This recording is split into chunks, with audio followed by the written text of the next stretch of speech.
Hello, today I'll be going over M&A transaction assumptions. And here I have the companies labeled acquiring company and target company. The acquiring company would be the company that's buying the target company. So let's get started. First, you have to have your percentages of cash use, debt use, and stock use. And you can find this information in investor presentations of both companies. And you can also find press releases on this transaction or whatever transaction that you're looking for.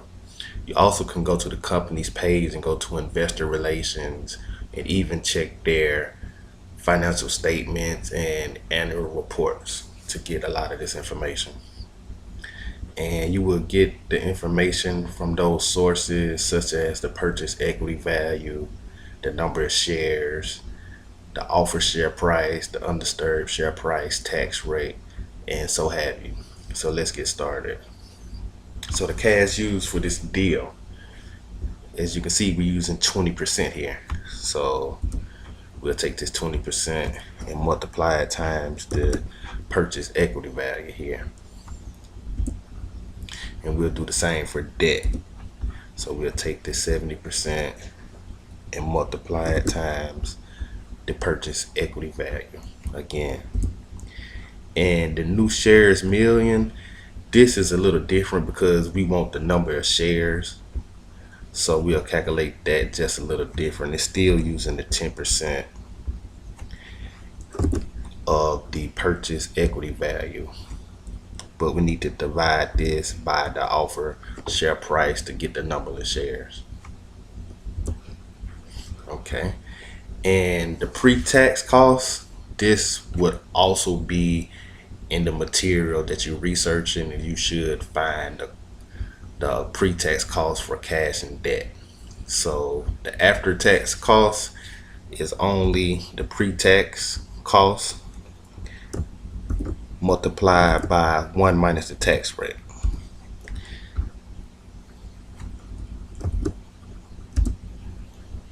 And the same for debt. You'll take the pre-tax cost, you'll multiply it by 1 minus the tax rate.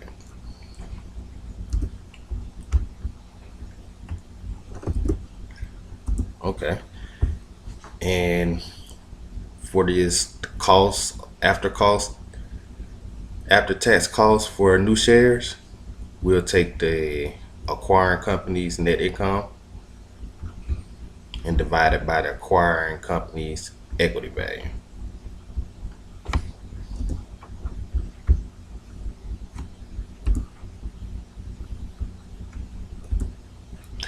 Okay.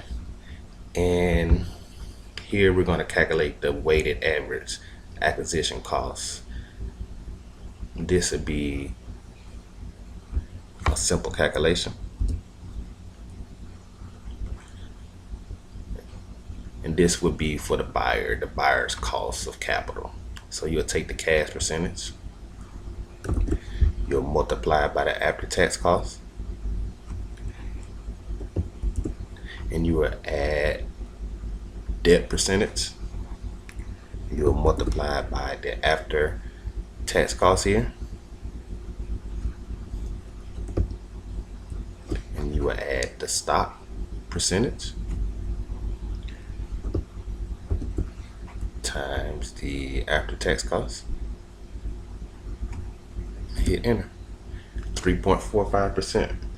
And let's see the yield for the target. Let's see what that would be.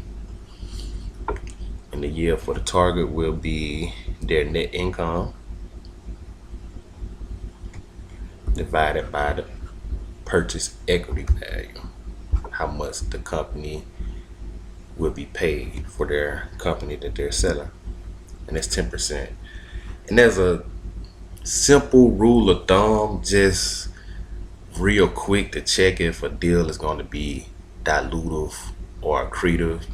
You can look at the buyer's average acquisition cost and compare it to the yield for the target. If the yield for the target is above the cost, it's a good chance that the deal is going to be accretive. But if the yield for the target is below the weight average acquisition cost, it's a good chance it'll be dilutive. Just a little rule of thumb. And that's pretty much it for the transaction assumptions for a M&A deal. Next video, I'll be discussing the sources and uses fund.